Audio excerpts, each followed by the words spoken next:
कार्यक्रम के पुण्यार्चक हैं श्री आरपी जैन, श्रीमती ममता जैन, श्री विनय जैन, श्रीमती अनीता जैन, श्री प्रशांत जैन, श्रीमती दिव्या जैन, पुत्र भरत जैन एवं पारस जैन, श्री तरंग जैन, श्रीमती सुप्रिया जैन, पुत्र विज्वल जैन एवं मानविक जैन।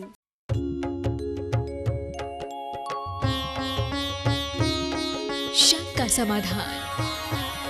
बोलिए सवन संस्कृति उन्नायक प्रातः स्मरणीय संत शिरोमणि परम पूज्य 108 आचार्य गुरु और विद्यासागर जी महामुनिराज की जय जय जय। बोलिए गुणायतन प्रणेता, शंका समाधान प्रवर्तक, भावना योग प्रवर्तक, प्रखर वक्ता परम पूज्य 108 मुनिवर्षी प्रमाण सागर जी मुनिराज की जय जय जय। बोलिए परम पूज्य 108 मुनिवर्षी अरह सागर जी मुनिराज की जय जय जय। प्रिय बंधुओं, और जो लोग यहाँ पे नहीं अभी आप दर्शक में हैं, वो आप अपनी सूचना उन तक पहुँचा दीजिए कि कल विधान के संबंध में पूरी जानकारी दी जाएगी, ताकि हाँ टाइम टेबल और सभी टाइम टेबल, कार्यक्रम कब क्या होगा, सारी और आपको घर पर क्या करना, यहाँ लोग क्या करने, सारी जानकारी हमारे विधानाचार्य बाल ब्रह्मचार्य भैया जी आपको बताएंगे। इसलिए आप कल अवश्य वो पूरी उपस्थिति के साथ इसका लाभ उठाएंगे। और बंधुओं, इस विधान के लिए लोग बहुत उदारतापूर्वक अपना योगदान दे रहे हैं। घर बैठे जो यहाँ प्रत्यक्ष नहीं आ रहे हैं, अपनी योगदान राशि के रूप में समर्पित कर रहे हैं। हम उनकी उदारता का बहुत बहुत सम्मान करते हैं। आज भी मेरे पास कुछ स्वीकृतियाँ आई हैं, आप उनकी अनुमोदना कीजिएगा। श्री मुकेश जी, श्रीमती रश्मि जैन, मनसौर गुणायतन ट्रस्टी, इन्होंने भी विधान हेतु 51,000 रुपये की राशि, और इन्होंने गौशाला के लिए भी 51,000 रुपये की राशि प्रदान की है। बहुत बहुत साधुवाद। और बंधु, इसी क्रम में श्री वैभव जी सिंघई, गुणायतन ट्रस्टी, इन्होंने भी विधान के लिए 51,000 रुपये की राशि प्रदान की है।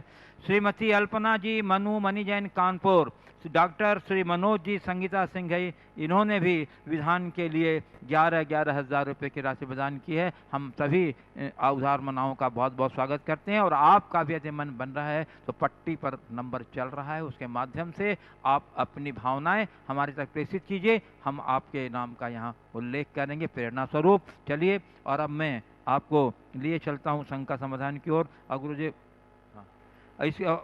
और इसके पूर्व आज हमारे बीच श्री शशांक जी इंदौर से यहाँ पधारे हुए हैं, जिन्होंने एक फिल्म तैयार की है जिसको अंतर्राष्ट्रीय पुरस्कार से सम्मानित किया गया है।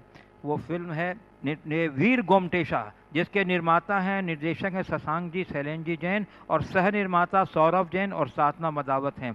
जैन धर्म पर आधारित उनकी यह फिल्म 3 अंतर्राष्ट्रीय पुरस्कार प्राप्त कर चुकी है। आज उस फिल्म का एक ट्रेलर आपके लिए हम यहाँ दिखाना चाहते हैं, तो मैं अनुरोध कर रहा हूँ कि हमारे दर्शकों के लिए उस ट्रेलर को प्रदर्शित करें। ट्रेलर के उपरांत शशांक जी अपना एक प्रश्न पूछेंगे। मैं चाहता हूँ कि मेरी शेष आयु मेरी आत्मा के कल्याण में लगे।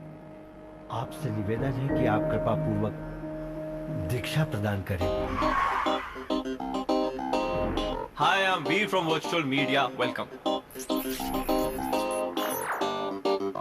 Unfortunately, मैं एक ऐसे रिलीजन से बिलोंग करता हूँ जिसका फंडा है जियो और जीना, जबकि मेरा फंडा बोलता है बॉस जियो और जीते रहो, खुल के जियो, जीने के लिए जियो। और ये जो धर्म वाली लत है बाबा, इससे कम से कम 10 हाथ दूर रहो।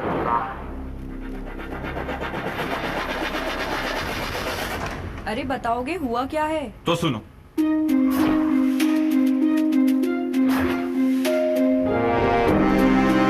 57 foot high statue and is the first wonder in the 7 wonders of India. पहले अतिथि का सम्मान, फिर दूजा कोई काम। देख रहे हो गोमटेश, क्योंकि सब कुछ तो उस गॉड का किया जा रहा है, तो हमें उसी का इंटरव्यू लेना चाहिए। जल थल अग्नि प्रकाश आसमान और पहाड़, चारों दिशाओं में तेरे ही जयकारे। अनुभव करो, देखो कि क्या होता है।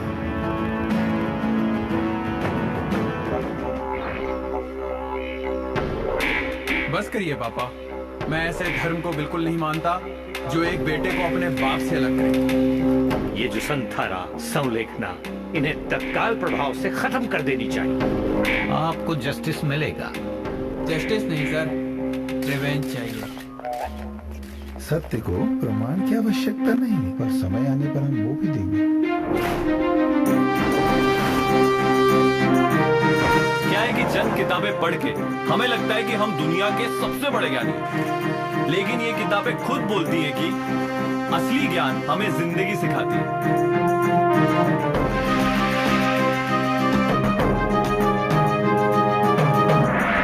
ये सवाल आउट ऑफ पॉइंट है। अरे मैं आ रहा हूं पॉइंट पे चौधरी साहब, फिलहाल आप अपनी तशरीफ रखिए पॉइंट पे प्लीज।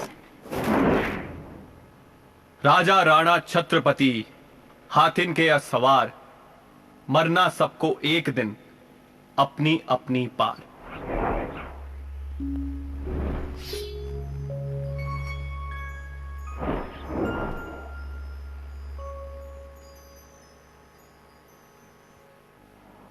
बंधुओं, बहुत ही सुंदर प्रस्तुति है और बहुत ही उपयोगी इन्होंने फिल्म तैयार की है, जिसकी जितनी सराहना कम की जाए। और वैसे अंतर्राष्ट्रीय पुरस्कार प्राप्त कर चुके हैं और शीघ्र ही यह हमारे देश में भी जन सामान्य के लिए फिर से रिलीज होगा। हम उनके इस प्रयास का समर्थन करते हुए उनका भूरी भूरी प्रशंसा करते हैं और उनके सम्मान के लिए कटनी जैन पंचायत के अध्यक्ष श्री संतोष कुमार जी मालूजार, उन्हें और श्री पंकज जी जैन आ जाइए उनके सम्मान में अपना योगदान देने के लिए। बंधुओं, ये युवा हमारी प्रतिभा है, जिससे बहुत आशा है कि आगे भी ये जैन धर्म के सिद्धांतों को जन जन तक पहुंचाने में, व्यापक स्वरूप प्रदान करने में, लोकप्रिय बनाने में अपना इसी प्रकार योगदान देते रहेंगे। हम आपके प्रयास की बहुत बहुत सराहना करते हैं। जल्दी ही यह फिल्म हमारे देश में रिलीज होगी जन सामान्य के लिए, आप जरूर देखिएगा। वीर गोमटेशा। चलिए, अब हमारे शशांक जी एक प्रश्न भी करेंगे गुरुजी, और आपका आशीर्वाद भी उस प्रश्न के माध्यम से होनी चाहिए ताकि इनका उत्साहवर्धन होता रहे। नमस्ते महाराज जी। महाराज जी, सिनेमा एक ऐसा माध्यम है जिसमें हम असत्य को भी इतनी खूबसूरती से बताते हैं कि वो सत्य लगने लगता है।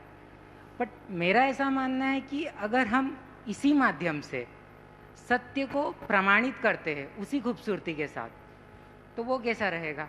और उसके लिए महाराज जी हमें सिर्फ प्रतिभा और परिश्रम के अलावा भी एक चीज़ लगती है, और वो है भाग्य। अब प्रतिभा और परिश्रम पे तो हम उससे डील कर सकते हैं, पर भाग्य से कैसे डील करें, कृपया मार्गदर्शन करें। देखिए, बहुत यथार्थ बात है। सिनेमा के माध्यम से हम बहुत कुछ संदेश जनता तक पहुंचा सकते हैं, और आज के युग में जो कुछ भी पहुंच रहा है, हमारी पीढ़ियां उससे प्रभावित हो रही हैं। प्राचीन काल में भी नाट्य, गीत आदि के माध्यम से अच्छे अच्छे संदेश लोगों के बीच दिए जाते थे। आपने बहुत अच्छा प्रयास किया है। आपकी इस पूरी की पूरी मूवी का बहुत सारा अंश मैंने देखा है।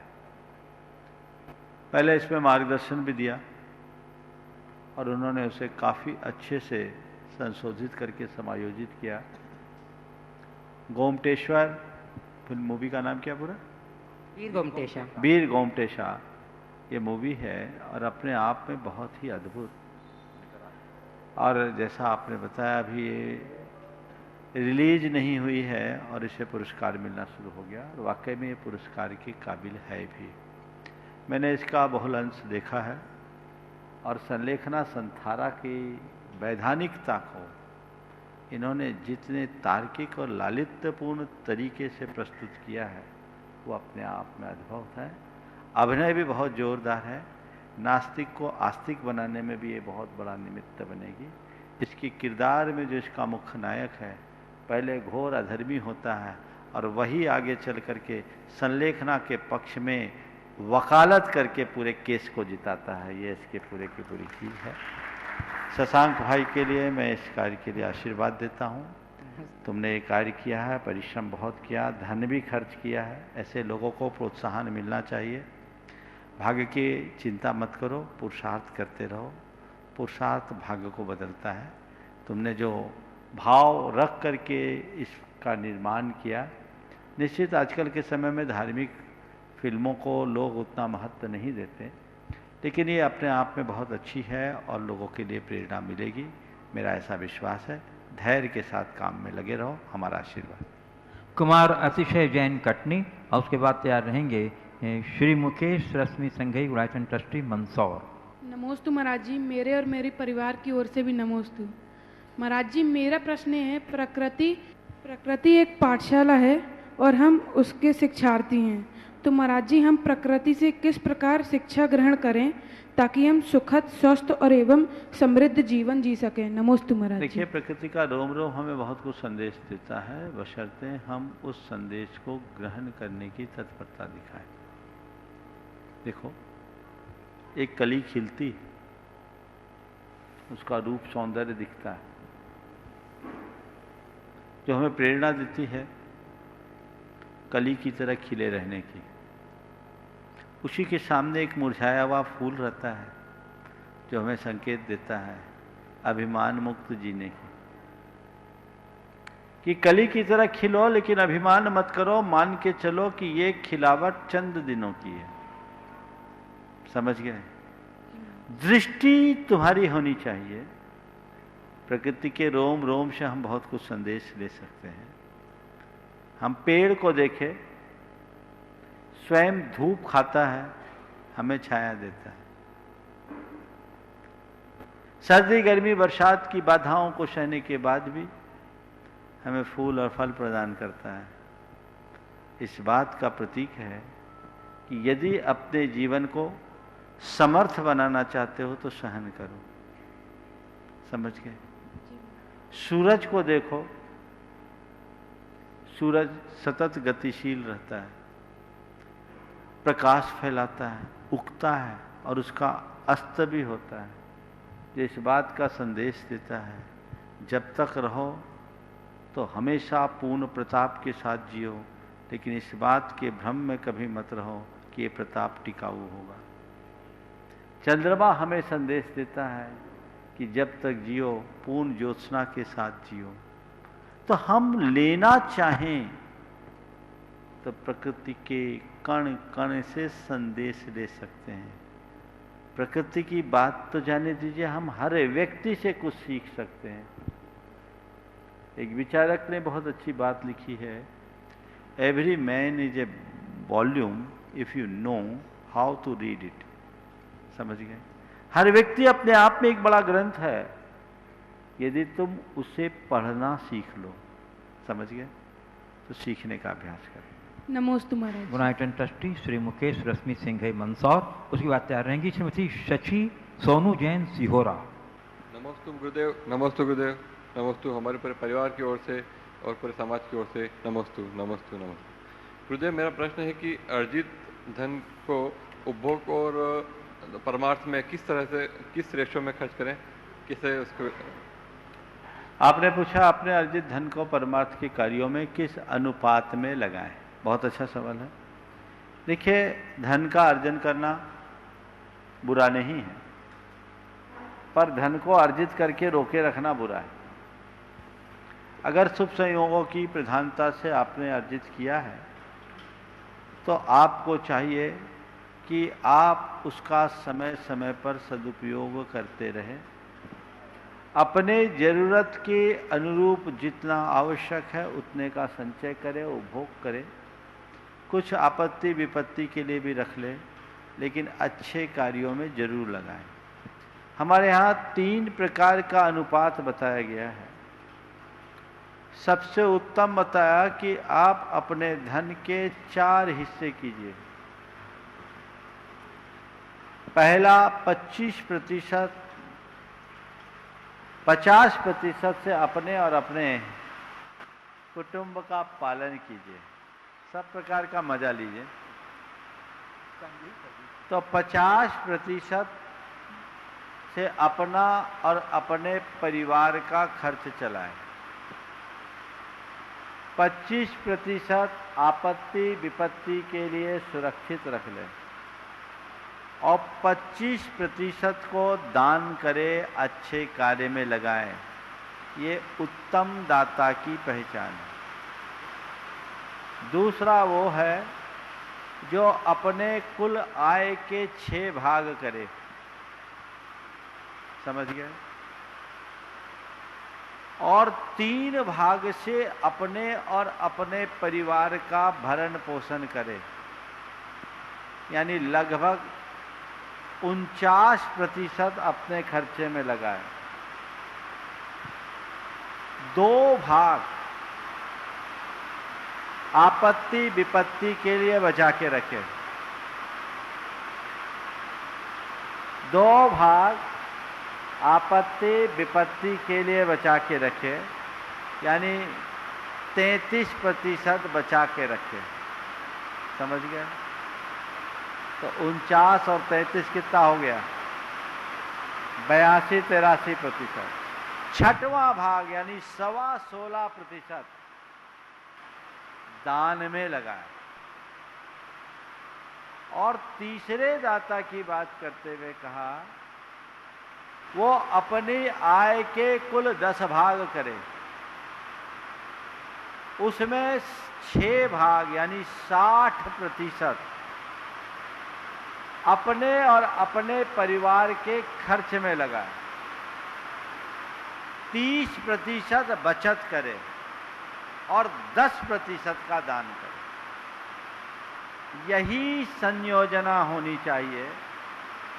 इससे कम के दान को दान की संज्ञा में नहीं लिया गया।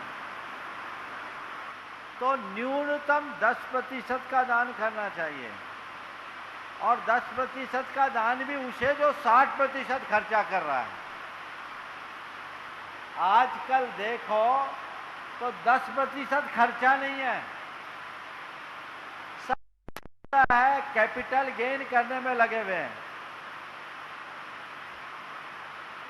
कैपिटल गेन करने में लगे हुए हैं, तो मोह आसक्ति को रोकना चाहिए। अगला प्रश्न रश्मि सिंघई जी कर रही हैं और उसके बाद तैयार रहेंगी श्रीमती शची सोनू जैन सिहोरा।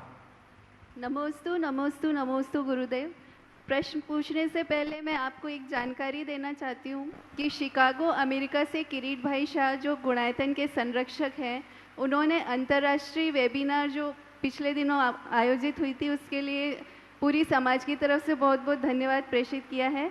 और उनका प्रश्न है कि सिद्धालय में विराजमान सभी भगवान एक साथ विराजित हैं, तो क्या वे एक दूसरे को जानते हैं कि ये कौन से भगवान है या कौन से भगवान? अरे भगवान से अनजाना क्या है?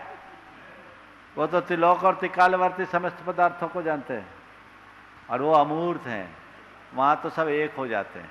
समझ गए? एक माँ है अनेक राजा, अनेक माँ है अनेक नो वाली बात। महाराज जी, मेरा प्रश्न है कि विधान करना और शास्त्र जी छपवाना धर्म प्रभावना के मुख्य अंग हुआ करते हैं, परंतु आज का जो नया वर्चुअल युग है उसमें हम नए नए क्या आइडियाज लगा सकते हैं कि हम धर्म प्रभावना कर सकें और युवा पीढ़ी को उसमें इन्वॉल्व कर सकें? आज के नई पीढ़ी को हमें नई तकनीक से धर्म की ओर आकर्षित करना चाहिए। हमें परंपरागत तरीके से अगर करेंगे तो शायद उतने सफल नहीं होंगे। आज की टेक्नोलॉजी का प्रयोग करके यदि हम बच्चे या बड़े सबके बीच अपनी धर्म की बातों का संप्रेषण करें, उन तक पहुंचाएं, तो इसके बहुत अच्छे परिणाम आएंगे। उदाहरण के लिए अभी प्रामाणिक समूह ने, आप भी उसमें सम्मिलित हो, ग्राफिक्स के माध्यम से एनिमेटेड वीडियोज बना करके हमारी कथाएं, पुरानी कथाओं को प्रस्तुत किया है। देश विदेश में लोग, बच्चे उससे बड़े आकर्षित हो रहे हैं, उनको बहुत अच्छा लग रहा है। तो इसी तरीके से हमें कुछ ऐसे कार्यक्रम बनाने चाहिए जो हमारे शास्त्रों की बातों को सहजता से गम्य बना दे। गुणायतन उसी दिशा का एक प्रयास है जिसमें लोग पोथियों की बातों को पलों में जानेंगे। और मेरा मानना है एक बार लोगों ने चीज़ों को समझ लिया तो उनके जीवन में आमूलचूल परिवर्तन हुए बिना नहीं रहेगा। तो इसके लिए हमें अपने आप को तैयार करना होगा। और समाज के लोगों से मैं कहूँगा कि धर्म प्रभावना के लिए जो भी समयानुरूप है आप वो जरूर दें। जैसे आज ये कार्यक्रम है, ये भी धर्म प्रभावना का एक अंग है। जैसे जिनवानी को छपाकर आप धर्म प्रभावना को का निमित्त बनते हैं, धर्म प्रभावना करते हैं, तो ये भी तो जिनवानी का ही प्रसार है। एक पुस्तक छपाओगे 1000-2000 लोगों तक जाएगी, पर यहां प्रतिदिन लाखों लोगों तक जाती है। कितना बड़ा पुण्य का कार्य। तो जो भी अच्छे निमित्त मिले, अपने धन का सदुपयोग करना चाहते हो तो ऐसे कार्यों में उत्साहित रहना चाहिए। श्रीमती सची सोनू जैन सिहोरा और उसके आचार्य रहेंगे श्री संतोष जी मालगुजार कटनी, अध्यक्ष दिगंबर जैन पंचायत कटनी। नमोस्तु नमोस्तु नमोस्तु गुरुदेव। मेरे परिवार की ओर से और समस्त सिहोरा वासियों की ओर से आपके चरणों में बारंबार नमोस्तु नमोस्तु नमोस्तु। गुरुवर, मेरा छोटा सा प्रश्न है, हमारी डेली लाइफ से रिलेटेड है और हर इंसान के साथ शायद ये घटित होता ही है।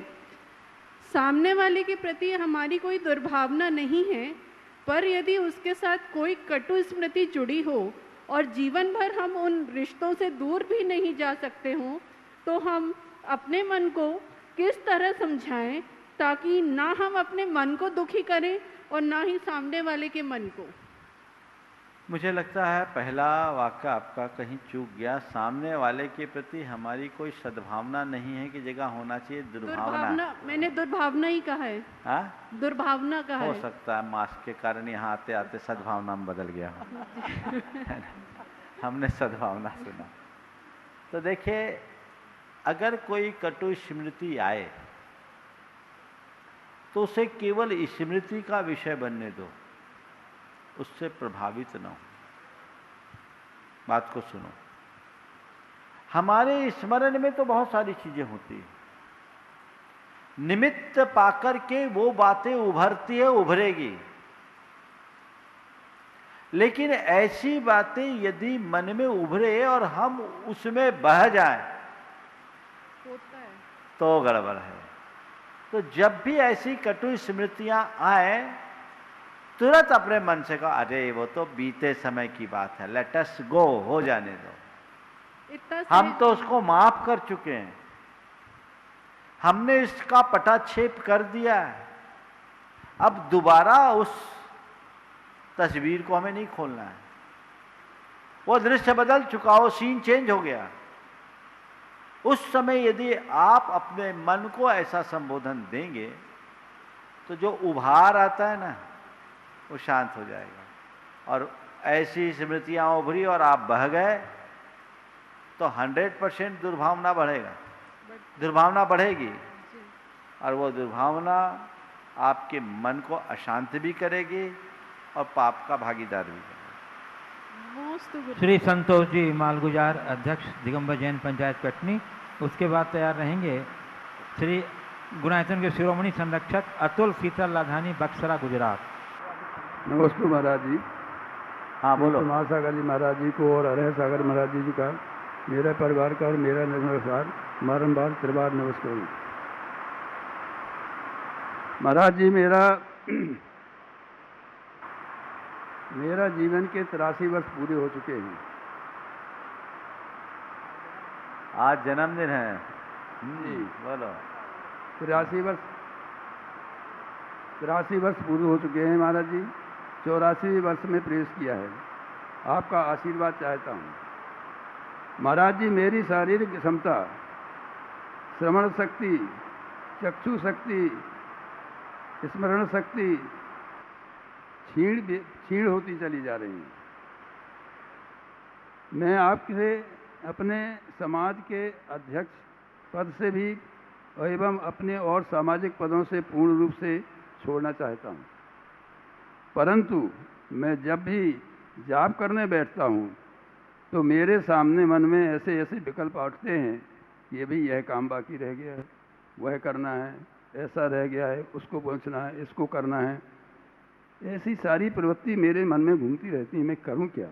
मेरे समझ में कुछ नहीं आता कि आगे अगर मैंने इसे छोड़ अध्यक्ष पद तो छोड़ना ही है, मगर इसके बाद मैं कैसे अपने जीवन का निर्वाह करूंगा, ये नहीं समझ में आता। हो गया सवाल आपका? जी। सबसे पहले तो इनकी शानदार पारी के लिए बधाई दे दें। 83 वर्ष पूर्ण करने के उपरांत भी आज इतने खड़े हैं, कोई कहेगा नहीं इनको कि अगर ये कहें कि 83 वर्ष के हैं। मैं भावना भाता हूँ आखिरी समय तक आप ऐसे ही बने रहें। देखिए, अवस्था के अनुरूप शरीर में शिथिलता, स्मृति में क्षीणता आती है, ये स्वाभाविक है। और ऐसे समय में हमें चाहिए कि हम अपने उपयोग को ठीक बनाए रखें और ऐसे निमित्तों से अपने आप को यथासंभव बचाएं जिससे हमारा मन अशांत होता है। आपने एक लंबे समय तक समाज को नेतृत्व प्रदान किया है और सामाजिक कार्य किए, वो आपके अनुभव हैं। समाज को हमें अच्छी दिशा में लेकर के जाना चाहिए और हमेशा नए लोगों को हमें तैयार करना चाहिए। अब आपके ऊपर सबसे बड़ी जिम्मेदारी अपने आत्मशुद्धि की होनी चाहिए। जी, आपने जो कुछ भी किया निश्चित समाज और धर्म के लिए किया, लेकिन अब आपको केवल और केवल अपनी आत्मा के उत्थान के लिए संकल्पित होना है। क्योंकि अभी आपके ऊपर दायित्व है, इसलिए विकल्प आएंगे, करते रहें। लोग भी आपसे ही पूछते हैं तो आपको आदेश निर्देश देना पड़ता है, ये बातें घूमेगी। मैं तो आपसे कहूँगा कि जिस दिन ये जिम्मेदारी को आप दूसरों को सौंपो, उस दिन इन सब चीज़ों को त्याग दो मन से कि नहीं, मैंने काम किया, एक अध्याय पूरा हो गया, अब मुझे अपने जीवन के मूल को संभालना है, मुझे संलेखना की ओर अग्रसर होना है। जी, और संलेखना की ओर अग्रसर होने का मनोभाव रखेंगे तो धीरे धीरे विकल्प आएंगे, उनको आप शांत करने में समर्थ हो जाओगे। नहीं, अब तुम्हें छोड़ दिया, लोग कर रहे हैं, मुझे क्या करना है। और अपने आप को अपने संयम साधना में और धर्म ध्यान में निमग्न इतना कर दो कि इधर का विकल्प भी खत्म। कोई पूछने भी आए, भैया मुझे पता नहीं। अभी तो क्या है कि मुखिया हो तो मन में विकल्प भी आता ही होगा और प्लानिंग भी चलती है, करते ही हैं। जिस दिन आप दायित्व मुक्त होंगे ये चीजें अपने आप ठीक हो जाएंगी। नमस्ते माता। गुणातीत के शिरोमणि संरक्षक श्री अतुल शीतल लाधानी बक्सरा गुजरात, उसके बाद तैयार रहना कुमारी धीरांशी जैन पुरानी बस्ती कटनी। गुरुदेव के चरणों में हम सबका भावपूर्वक नमोस्तु नमोस्तु नमोस्तु गुरुदेव। गुरुदेव, मेरा प्रश्न आज के प्रवचन से है। आपने सुबह प्रवचन में बोला था कि आत्मा की और हमारी रुचि होनी चाहिए। गुरुदेव, पैसे दिखते हैं, भोग विलास दिखते हैं, लोग तो शरीर को ही आत्मा समझते हैं, शरीर के सुख को आत्मा का सुख और शरीर के दुख को ही आत्मा का दुख। अगर हम मृत्यु के बाद के आत्मा की बात करें तो वो कहते हैं किसने देखा, हमने अगर पिछले जन्म में भी हमारा अगर आत्मा था तो हमें ये याद नहीं, और आगे के जन्म में भी हम सब भूल जाने वाले हैं, तो किस आत्मा का स्वीकार करें। गुरुदेव, तो आत्मा को हम सरल रूप में कैसे जान सकते हैं और उसका स्वीकार कैसे कर सकते हैं? देखिए, सीधी सीधी सी बात है, जस नथी पुरा पच्छा तस्स मज्जो कुवासिया। जिसका आगे पीछा नहीं है उसका बीच कैसे हो। आप कहते ये जीवन है तो इसका आगे नहीं, इसका पीछे नहीं, तो ये कैसे आए। जो लोग आत्मा के अस्तित्व को मानते हैं उनके ही अंदर आत्मदृष्टि और अध्यात्म दृष्टि प्रकट होगी। जिनकी दृष्टि में आत्मा का अस्तित्व ही नहीं, वे अपने जीवन में कुछ नहीं कर पाएंगे। तो हमें आत्मदृष्टि चाहिए, हमें आत्मा पर विश्वास करना होगा। ये अनुभवगम्य है, इसे हम किसी प्रमाण से प्रस्तुत नहीं कर सकते। हर पल हमारे अंदर जो ये संकल्प विकल्प उठ रहे वो किसके हैं? वही तो आत्मा है।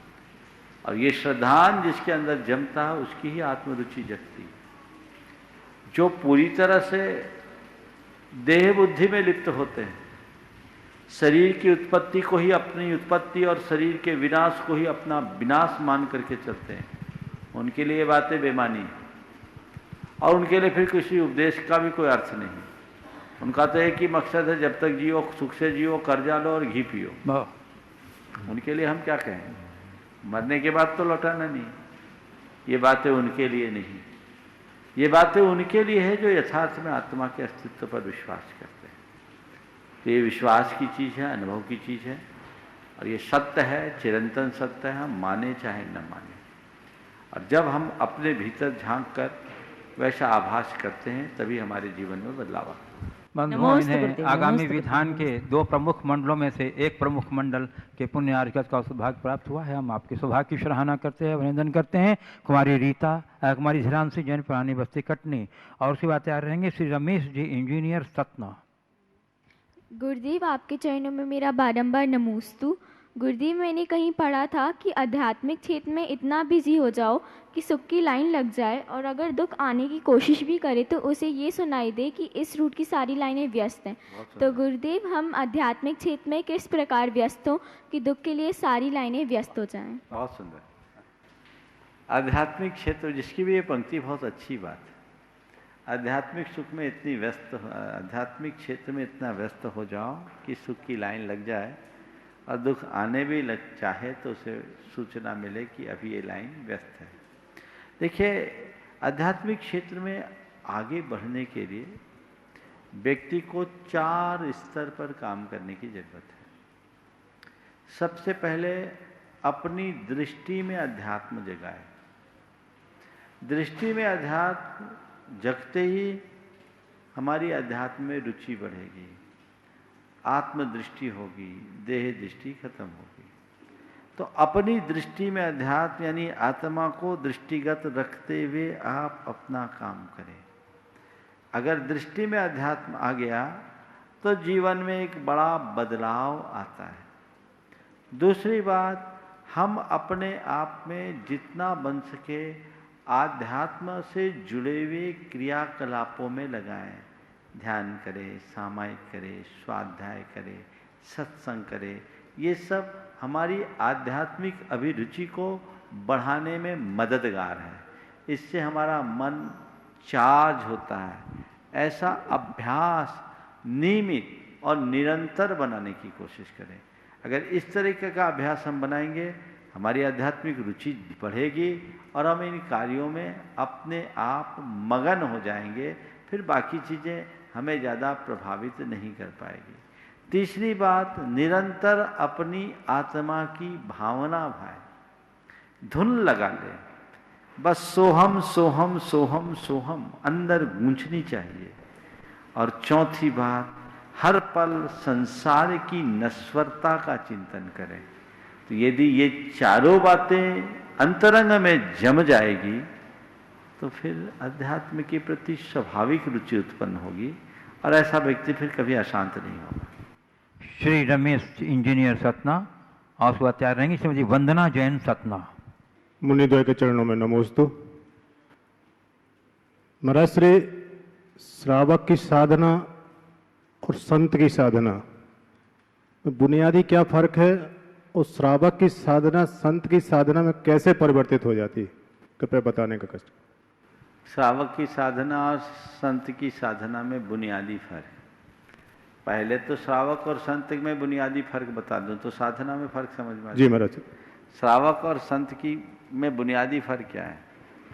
जिसका पैर टिका हो और मन चले वो श्रावक, जिसका पैर टिका हो और मन चले वो श्रावक, और जिसका मन टिका हो पांव चले वो साधु।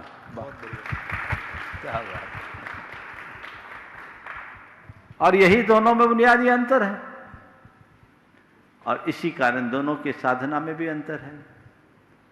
श्रावक क्रिया में ज्यादा मगन होता है, साधु भाव में ज्यादा लीन होता है।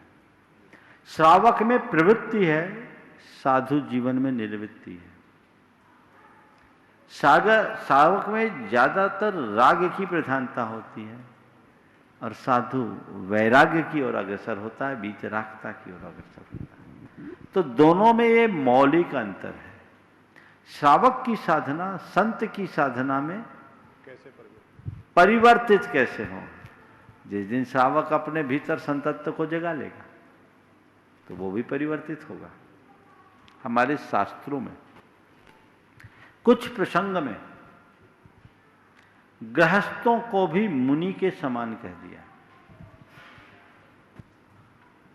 कुछ प्रसंगों में आचार्य समंतभद्र महाराज ने सामायिक में संलीन श्रावक को, जो अंतरंग से सामायिक में जुड़ा है, कहा है चेलोपसृष्ट मुनिरिव ग्रही तदा यात यति भावम।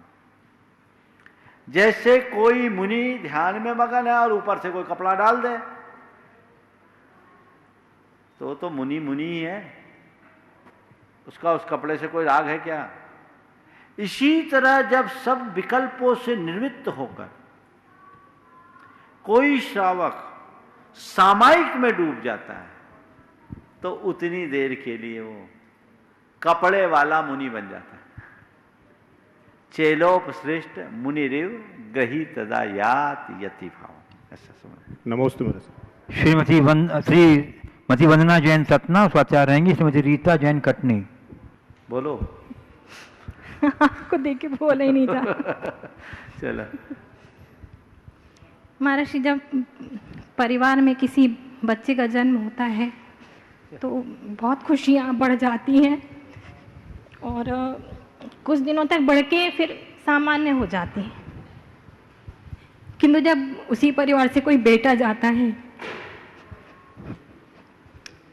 तो वो दुख असीम होता है और वो बढ़ता ही जाता है। तो सुख में, दुख में और जन्म में और मरण की सीमा में बहुत अंतर है महाराज जी। बहुत सही बात आपने कही। निश्चित है जो संयोग में सुखी होगा वो वियोग में दुखी होगा, और संयोग का सुख हल्का होता है, वियोग का दुख भारी।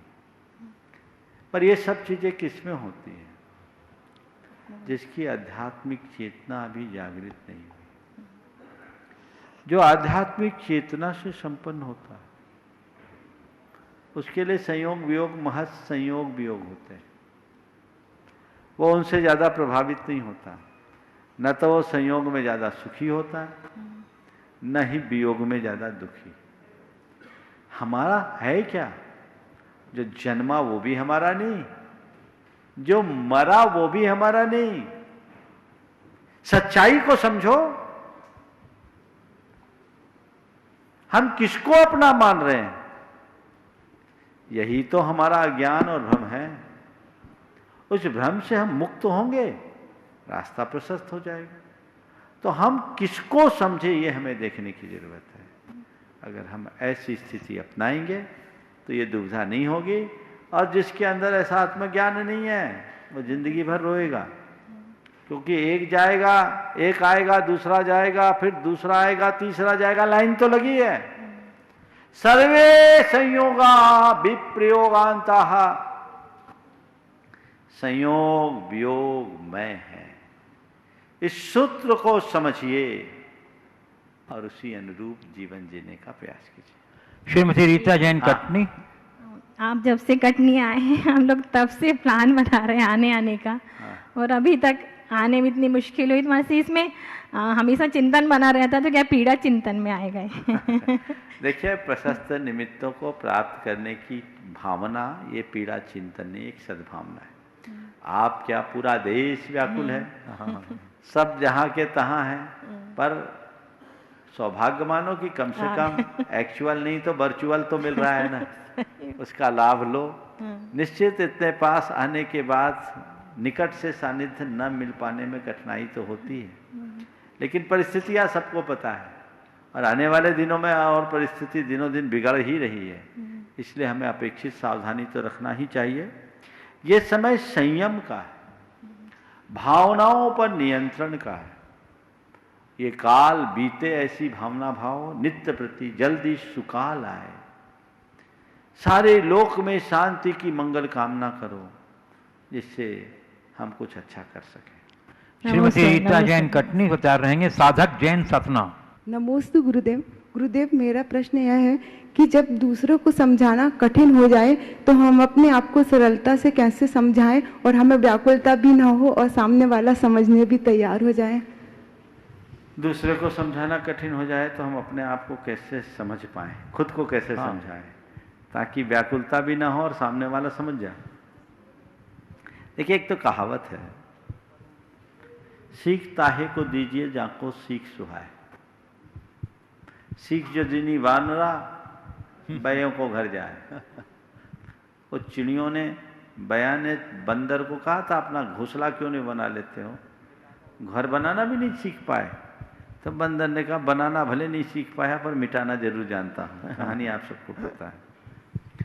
किसी को समझाने का प्रयास हमें तभी तक करना चाहिए जब तक वह समझने की मानसिकता रखे।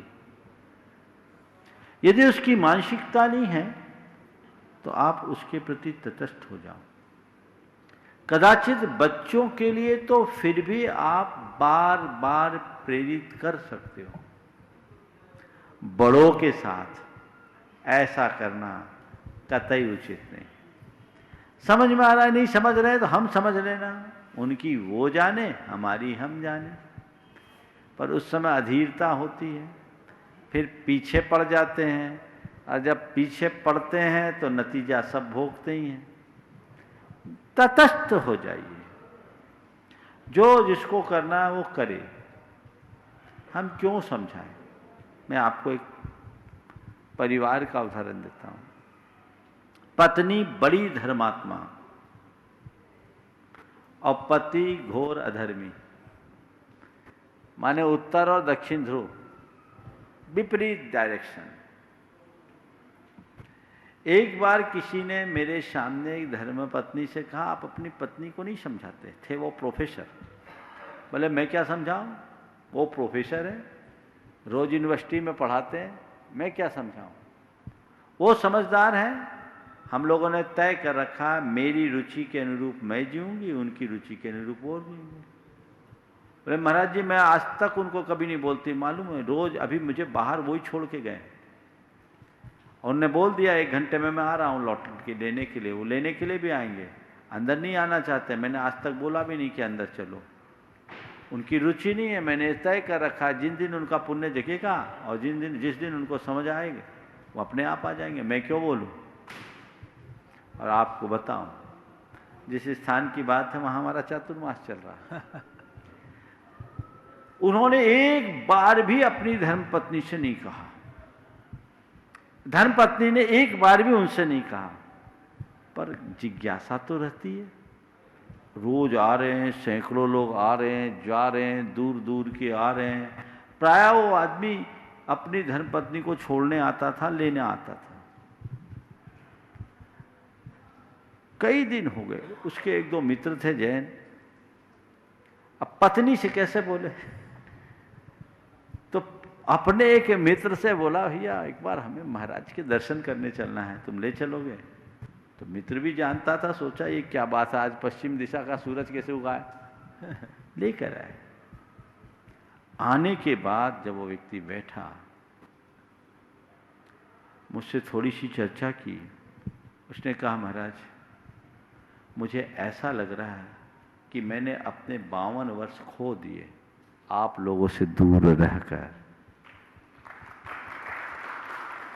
52 वर्ष खो दिए। मुझे कई लोगों ने समझाने की कोशिश की पर मुझे समझ में नहीं आया। पर पता नहीं आपके प्रति कैसा मुख आकर्षण रहा। मैं रोज बाहर आता, कभी कभी आपके प्रवचन की आवाज भी बाहर तक सुनने को मिलती, पर मैं अभी तक आता नहीं था, इसलिए संकोच रहता था कैसे आऊं। पर महाराज जी मेरी धर्मपत्नी ने मुझे आज तक नहीं कहा कि आप चलो। जब उसकी धर्मपत्नी को मैंने ये बात बताई, वो खुद जाके घर में बताया, दोनों साथ में आए, आज जुड़ गए। खैर तुम्हारे पति देव की ऐसी दशा नहीं है, नहीं तो लोग समझ लेंगे ऐसा है।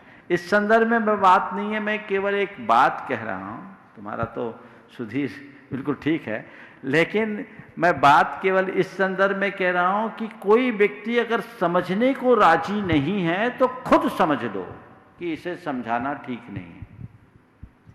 बस इतनी सी समझ अगर विकसित हो जाए तो सारी झंझट मिट जाए। साधक जैन सतना, उसको बता रहे हैं रचित जैन सतना। नमोस्तु महाराज जी। महाराज जी आजकल की इस फास्ट मूविंग कॉम्पिटिटिव वर्ल्ड में हम यंग जनरेशन की सबसे बड़ी प्रॉब्लम है इम्पेशेंस। हमें एग्जाम का रिजल्ट जल्दी चाहिए और अच्छा चाहिए, और फिर उसके बाद नौकरी अच्छी चाहिए और वो भी जल्दी चाहिए, और उसके बाद प्रमोशन तो चाहिए ही चाहिए, और अगर वो ना मिला तो डिप्रेशन तो अपने आप जल्दी आता ही है। तो महाराज जी इससे कैसे बचे और अपने अंदर सेल्फ कॉन्फिडेंस कैसे बढ़ाए रखे? बहुत फास्ट बोला भी है। सबको चाहिए, इंस्टेंट चाहिए, तुरंत चाहिए। समाधान इंस्टेंट। हाँ, और उत्तर भी तुरंत चाहिए। देखिए यही है हड़बड़ी। हमारे यहाँ एक कहावत है, हड़बड़ में गड़बड़। पेशेंस तो रखना ही चाहिए। अभी अंग्रेजी के अल्फ़ाबेट पर जो हमारे प्रवचन हुए, एक पूरा प्रवचन पेशेंस पर है। तो पेशेंस को डेवलप करने के लिए हमें अभ्यास बनाना चाहिए, और उसके लिए भावना योग बड़ा मददगार है। एक धुन अपने अंदर लगाओ, मुझे धीरज रखना है, मुझे शांत रहना है, मुझे धीरज रखना है, मुझे शांत रहना है। केवल इतना प्रयोग करो दिन भर में 100 बार, तुम देखोगे कि कोई भी कार्य करते समय तुरंत परिणाम की इच्छा कम होने लगेगी। प्रयास करो, परिणाम को लेकर के परेशान मत हो। नियमित अभ्यास से जीवन में बड़ा बदलाव होता है। रचित जैन सतना, उसके बाद तैयार रहेंगी श्रीमती नीतू वैभव जैन। महाराज जी, जैसा कि हम देखते हैं हर व्यक्ति अपने जीवन में कोई ना कोई लक्ष्य को पाना चाहता है। जैसा एक छोटा बच्चा होता है, उसको मम्मी पापा कहते हैं कि 10th तक पढ़ लो, बेस अच्छा बन जाएगा, 12th तक पढ़ लो, अच्छा कॉलेज मिल जाएगा, कॉलेज में पढ़ लो तो जॉब अच्छी मिल जाएगी। तो ऐसे फास्ट मूविंग वर्ल्ड में आजकल के बच्चे ऐसे खो जाते हैं कि उनको और कुछ लक्ष्य दिखता ही नहीं है। तो हम ऐसे चीज में अपनी थॉट प्रोसेस और थिंकिंग प्रोसेस कैसे सुधारें कि हम और कहीं अपना अच्छे डायरेक्शन में दिमाग लगा सके? देखिए, बुनियाद ही गलत है। आज की शिक्षा का स्वरूप ही उल्टा है। वर्तमान शिक्षा ने गला काट प्रतियोगिता शुरू कर दी, और प्रारंभ से बच्चों के अंदर वही प्रतियोगिता की भावना जग जाती है। हर चीज़ में कॉम्पिटिटिव सिस्टम आ गया है, और शिक्षा लोगों के अंदर जरूर विकसित हो रही है, पर कला और गुणों में व्यक्ति शून्य हो रहा है, और एक अदद नौकरी ही लोगों का लक्ष्य बन गया है। जब तक ये दृष्टि रहेगी, जीवन में इस तरह की समस्याएं खड़ी रहेगी। बदलाव चाहिए। हमारे लिए शिक्षा की अवधारणा पर पुनर्विचार करने की जरूरत है। हमारी जो पुरानी अवधारणा थी शिक्षा की, वो होती तो ये दशा कभी नहीं होती। आजकल लोग पढ़ लिख जाते हैं, स्नातक हो जाते हैं, ग्रेजुएट हो जाते हैं, पोस्ट ग्रेजुएट हो जाते हैं, लेकिन जीवन व्यवहार में शून्य है। हमें व्यक्तित्व के संपूर्ण विकास की बात सोचनी चाहिए, और जब तक शिक्षा में ये सारे तत्व नहीं जुड़ते, व्यक्तित्व का विकास नहीं होगा। हमारा व्यक्तित्व इतना मजबूत होना चाहिए कि हमें ज़्यादा कुछ सोचने की जरूरत ही न पड़े। वर्तमान शिक्षा की रीति और नीति का इससे बड़ा उपहास या मजाक क्या होगा, जब प्यून की नौकरी के लिए पीएचडी वाले लोग एक चपरासी की नौकरी के लिए आवेदनकर्ता बन जाता है। बिहार में ऐसा हुआ। मध्य प्रदेश में एक पटवारी की नौकरी पाने के लिए इंजीनियरिंग किया हुआ छात्र आ जाता है। क्या काम का। इसलिए आधारभूत शिक्षा लो, स्वयं के कला गुणों को विकसित करो, नौकरी को दिमाग से निकालो, अपना ऐसा हुनर बढ़ाओ कि जहां खड़े हो 100 को नौकरी दे सको, काम दे सको, तब जीवन की सफलता होगी, सार्थकता होगी। नमस्ते मोनाजी। नीतू वैभव जैन, और उसके बाद तैयार रहेंगे श्री संतोष कुमार चौधरी मालथौन। आत्मा के असंख्यात प्रदेशों से बारंबार नमोस्तु गुरुवर, नमोस्तु गुरुवर। अच्छा। मेरी बेटी है, उसका मैंने प्रवेश प्रतिभा स्थली में करवा दिया है कि वह अच्छे संस्कार पा सके और अच्छा जीवन निर्वाह कर सके, लेकिन वर्तमान ये आधुनिक चकाचौंध में कहीं संगति उस पर हावी ना हो जाए, संस्कारों पे भारी ना पड़ जाए, इसके लिए क्या प्रयास करना चाहिए? देखिए, नींव मजबूत हो तो महल कभी धराशायी नहीं होगा। प्रतिभा स्थली में तो बेटी आपकी पढ़ रही है तो बिल्कुल परिपक्व बन करके निकलेगी। बाहर आने के बाद समय समय पर आप उनकी हालचाल को पूछते रहिए, और उसे इस बात के लिए सजग बना दीजिए, सावधान कर दीजिए कि हमें कहाँ सजग रहने की ज़रूरत है, कहाँ सावधान रहने की ज़रूरत है, जीवन में क्या क्या परेशानियाँ आ सकती है। यदि उन्हें पहले से बता दिया जाए तो बच्चे कभी नहीं भटके। नमोस्तु श्री संतोष कुमार चौधरी मालथौन गुणाइटन ट्रस्टी, और उसके बाद तैयार रहेंगी कुमारी आर्या जैन कटनी। नमोस्तु गुरुजनों को बारंबार त्रिवार नमस्तु।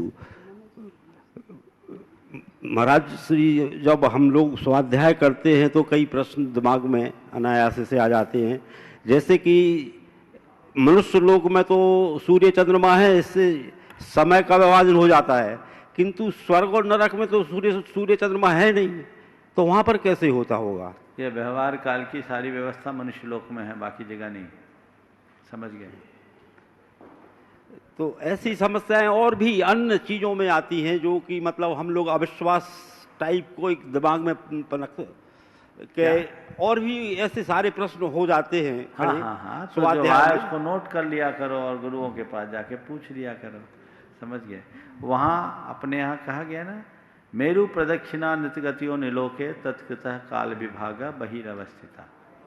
ये तत्वार सूत्र में साधारण सी बात है। तो ये व्यवहार काल केवल मनुष्य लोक में, बाहर नहीं, वहाँ दिन रात का भेद नहीं हो, अवस्थित। कुमारी आर्या जैन कटनी, और उसके बाद तैयार रहेंगी श्रीमती संध्या जैन सतना। नमस्ते महाराज श्री, मेरा प्रश्न ये है कि आप वस्त्र नहीं पहनते तो भी आपको ठंडी और गर्मी का अनुभव नहीं होता है, हम वस्त्र पहनते फिर भी हमको ठंडी और गर्मी का अनुभव होता है। आप औषधि नहीं लेते तो भी आपका स्वास्थ्य अच्छा रहता है, और हम औषधि लेते तो भी हमारा स्वास्थ्य अच्छा नहीं होता है, ऐसा क्यों? देखो, तुमने पूरे शरीर को ढक लिया, चेहरा ढकते हो? नहीं। जो स्किन हमारे बॉडी के अदर पार्ट में है वही हमारे चेहरे में। हाँ। बताओ, चेहरे को ठंड क्यों नहीं लगती? बताओ। क्योंकि उसको तुमने कभी ढका नहीं, कवर नहीं किया। अगर उसे भी कवर करने लगोगे तो वहाँ भी ठंड होने लगेगी। इसकी वजह है कि इतने भाग में इतना रेजिस्टेंस डेवलप हो गया है ना। तो इतने भाग में इतना रेजिस्टेंस डेवलप हो गया, वहाँ की प्रतिरोधक क्षमता वैसी बढ़ गई कि वो उसको सहन कर लेते। तो जब हम अपने शरीर के चेहरे को इतना तैयार कर सकते हैं तो पूरे शरीर को क्यों नहीं कर सकते? बात समझ में आ गई? हाँ। तो ये प्रैक्टिस की बात है, या अभ्यास की बात है। हम लोग हमेशा ऐसे ही रहते हैं तो हम लोगों को उतना फर्क नहीं पड़ता। तुम लोग भी धीरे धीरे, खैर तुम्हारे लिए वो विधेय नहीं है, लेकिन जैसे जैसे हम अभ्यास बनाते हैं वैसे वैसे हमारी सहन शक्ति बढ़ती है। एक बात सदैव ध्यान रखना, सर्दी, गर्मी और इंसल्ट, सर्दी, गर्मी और इंसल्ट जितनी फील करोगे उतनी लगेगी। नमस्ते महाराज। समझ गए ना? हाँ। इसी तरह दवाई वगैरह भी अभ्यास से बदल जाती है। श्रीमती संध्या जैन सतना, उस बात तैयार रहेंगे श्री राहुल जैन, मंत्री दिगंबर जैन समाज सतना। महाराज श्री के चरणों में मेरा बारंबार नमोस्तु नमोस्तु नमोस्तु। महाराज जी, जब महात्मा गांधी विदेश गए हुए थे तो उनकी माँ ने उनसे कुछ वचन लिए थे। My experience in the truth में उन्हें लिखा है कि ये चीज़ें त्याग कर देना, मांस मंत्र का सेवन नहीं करना। जब एक माँ का बेटा विदेश जाता है तो उस माँ को अपने बेटी से क्या वचन लेना चाहिए जिससे वो अपने संस्कारों को ना भूले और अपनी भारतीय संस्कृति को सदैव जीवित रखे? नमस्ते भगवान। विदेश क्या, देश में भी कहीं बाहर जाए तो उसे एक लक्ष्मण रेखा के भीतर रहने की सीख देनी चाहिए, लक्ष्मण रेखा खींच देनी चाहिए।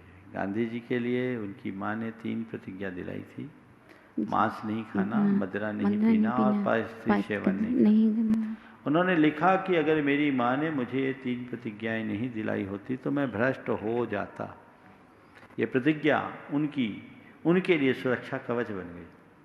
तो अगर कोई भी बच्चे, बेटे हों या बेटियां, बाहर जाते हैं, पढ़ने जाए, उनके लिए यदि ऐसी बातें सिखा दी जाए, समझा दी जाए तो बदलाव आ जाता है। नमोस्तु भगवान। श्री राहुल जैन, मंत्री दिगंबर जैन समाज सतना, उसके बाद तैयार रहेंगी कुमारी पूर्वी। नमोस्तु महाराज जी, नमोस्तु महाराज जी, नमोस्तु महाराज जी। महाराज जी, रत्नत्रय दान क्या कहलाता है? इसको कौन दान कर सकता है? देखिए, सामान्य रूप से रत्नत्रय का दान नहीं होता, रत्नत्रय तो हमारे भीतर प्रकट होता है। लेकिन उपचार से रत्नत्रय दान की बात आती है।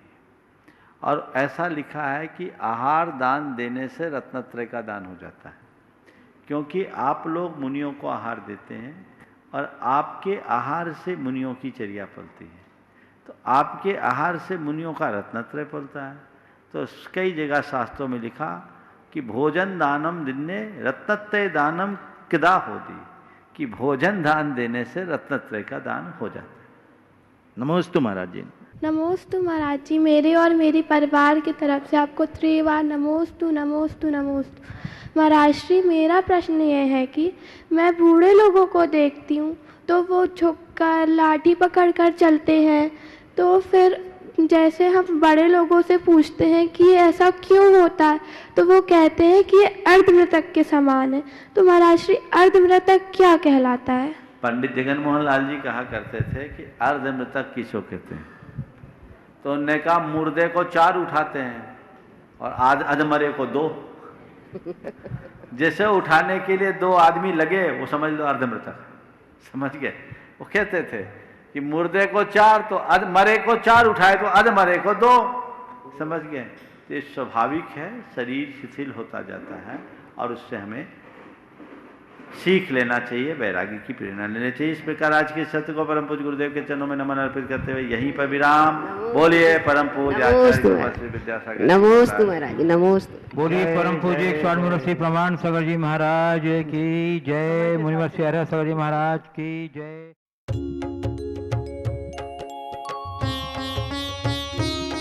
शक का समाधान। इस कार्यक्रम के पुण्यार्चक थे श्री आरपी जैन, श्रीमती ममता जैन, श्री विनय जैन, श्रीमती अनीता जैन, श्री प्रशांत जैन, श्रीमती दिव्या जैन, पुत्र भरत जैन एवं पारस जैन, श्री तरंग जैन, श्रीमती सुप्रिया जैन, पुत्र विज्वल जैन एवं मानविक जैन।